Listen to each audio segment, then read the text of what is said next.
জানে না। তোমার বাবা তো প্রথম দিনই বললো, ছোটবেলা থেকে আমার একটা স্বপ্ন ছিল, আমি একদিন বড় শিল্পী হবো। শহরে যেতে পারি নাই, শুধু এই গ্রামে থেকে যাওয়ার কারণে আমি শিল্পী হতে পারি নাই। এই স্বপ্নটা আমার ভুল।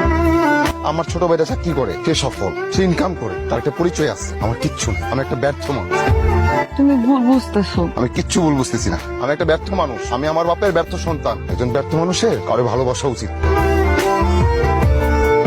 কিরে এলি, তোর কি মন খারাপ? না,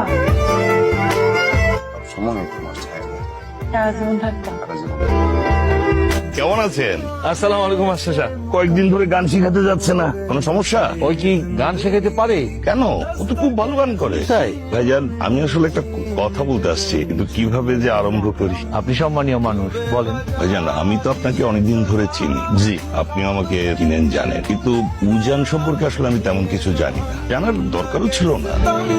আসলে ওই আমার বড় মেয়ে আর উজান পরস্পরকে পছন্দ করে। পছন্দ করা খারাপ কিছু না,